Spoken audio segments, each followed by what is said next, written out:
Once upon a time there was a brother and sister named Jack and Jill who lived on a farm with their parents. Every morning, Jack and Jill went up the hill to fetch water from the well.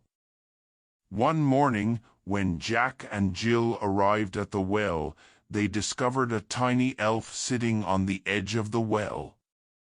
The elf introduced himself as Nibbles and explained he was banished from Elf Kingdom for eating too many sweets. Nibbles asked Jack and Jill for help getting back to Elf Kingdom and offered to grant them each a wish in return. Excited, Jack and Jill agreed to help Nibbles. But first, they had to finish their chores. After fetching the water, Jack and Jill returned home. Suddenly, they began shrinking in size. Soon they were as small as mice. Just then, Nibbles appeared laughing. He had granted their wishes to be smaller than small as a trick. Nibbles cast a spell to shrink Jack and Jill before disappearing. Scared, Jack and Jill had to avoid being stepped on by their regular-sized parents. Luckily, their parents did not spot them. At dinner time, Jack and Jill snuck into the kitchen to find food and discovered a feast on the counter waiting to be served. Using rope to climb up, they grabbed turkey, bread rolls, pie, and more. After eating their fill, Jack declared this was the best day ever. Jill reluctantly agreed the adventure was thrilling. After dinner, Jack and Jill hitched a ride in their father's pocket to the barn. They planned to sleep in the hayloft, but discovered it overrun with rats. The rats chased Jack and Jill through the hay before surrounding them. Just as the rats closed in, the barn cat Mouser attacked. The cat battled the rats, buying Jack and Jill time to escape to the yard. Once outside, an owl swooped down and grabbed Jill in its talons. As the owl lifted off, Jack grabbed hold of Jill. The owl struggled under their combined weight before releasing Jill. She tumbled through the air and landed in a bush. Bruised but relieved, Jack helped Jill out of the bush. Wet and exhausted, the siblings took shelter in a discarded rain boot to spend the night. The next morning, Jack and Jill cautiously left the rain boot to look for food. They discovered they had landed in the pig pen. Hungry pigs charged Jack and Jill. Dodging muddy hooves, the siblings managed to scramble under the fence to escape. However, they were now covered in mud. Jill complained they were filthy and hungry. Jack tried cheering her up without success. Wandering the farm, Jack spied the family's dog Prince napping. An idea struck him. He told Jill they could ride on Prince's back to return home. Jill was uncertain but desperate. When Prince awoke, Jack and Jill begged him to help them. Prince sympathized and allowed them to climb onto his back. Tucked in Prince's fur, the siblings made their way home as the dog searched for their scent. Prince tracked them right to the kitchen where their mother was cooking breakfast. Jack and Jill quickly slid off Prince's back and raced under the table before their mother spotted them. They smelled pancakes and bacon. Their mouths watered as they listened to their parents discuss their disappearance. Suddenly, Jill screamed in terror, pointing at the floor. Ants were swarming towards them. Jack and Jill fled the hungry ants, climbing table legs and leaping to chairs. The ants pursued relentlessly. Jack had an idea and shouted for Jill to follow him. As ants crawled over their feet, they jumped onto the curtain and climbed with all their might.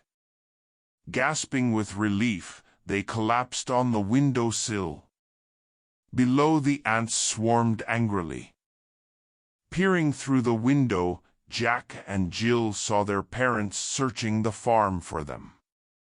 Jill began to cry, declaring she'd had enough adventure. She begged Jack to find a way to make them big again. Jack hugged his sister, promising he would find Nibbles and make him reverse the spell. Suddenly, Jill noticed fine golden dust covering their clothes. She recalled Nibbles mentioning fairy dust enabled him to use magic. Jill hoped collecting more might help them return to normal size. Jack agreed it was worth a try and figured the fairy dust was in the nearby forest. The siblings carefully climbed down the curtain and dropped to the floor, wary of ants. They crept to the pet door leading outside and squeezed through. Jack and Jill entered the forbidden forest, walking through ferns as tall as trees. The sounds of chirping birds and scurrying creatures filled the air. Jack kept a vigilant watch for dangers. Parting some blades of grass, they discovered a clearing filled with mushrooms of all shapes and sizes. Jack realized these were fairy mushrooms. Mushrooms meant fairy rings and rings meant fairies. Elated, Jack was certain they could find fairy dust here.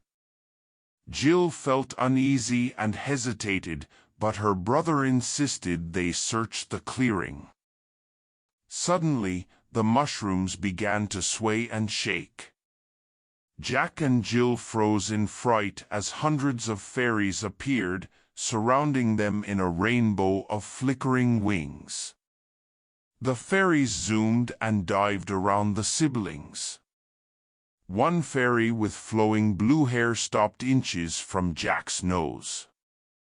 "It's Nicholas and Jessica. Capture them," she ordered. Before Jack and Jill could react, the fairies lifted them into the air. Despite their protests that they weren't Nicholas and Jessica, the fairies carried Jack and Jill over the trees towards a glowing castle. They were taken inside and set before a regal fairy atop a pedestal who demanded to know why they were trespassing in fairy territory. Scared but knowing their only hope was honesty, Jack and Jill took turns explaining their quest to find fairy dust and return to normal size after being cursed by an elf. The Fairy Queen listened thoughtfully before proclaiming she would help them, but for a price. Jack and Jill would have to work preparing for the upcoming fairy ball.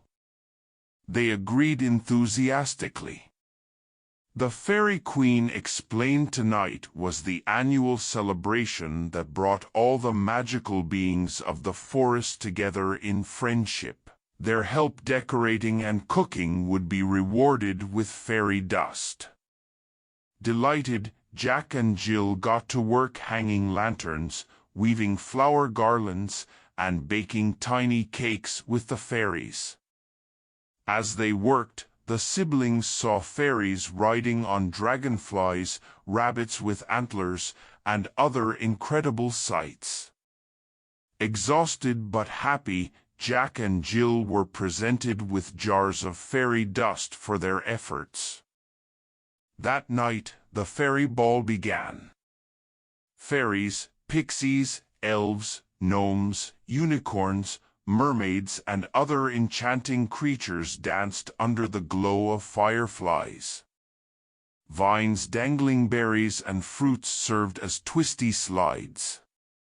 Magic sparkled through the air. Jack and Jill were awestruck seeing such a spectacle. As the party progressed, Jack noticed the crowds parting. Striding through was Nibbles. Angered at the sight of the elf who cursed them, Jack grabbed a jar of fairy dust. When Nibbles drew close, Jack threw the dust onto him while demanding he reverse his spell. Nibbles coughed on the glittering dust. To Jack and Jill's amazement, his form shifted until he transformed back into his true self, a nasty bridge troll. The Fairy Queen had arrived and she decreed that as punishment for Troll's mischief, Jack and Jill would get their wish to return to normal size. With a wave of her wand, the siblings instantly grew big once more. Jubilant, Jack and Jill thanked the fairies for their help. The Fairy Queen advised they always stay true to themselves. After farewell hugs, the fairies magically transported Jack and Jill home. Their parents were overwhelmed with joy and relief to suddenly find them safe and sound. Jack and Jill promised to heed the Fairy Queen's wise words. While their adventure had been scary, they realized it helped them appreciate things they had taken for granted. The siblings grew even closer from sharing the experience. And so they all lived happily ever after, for today at least.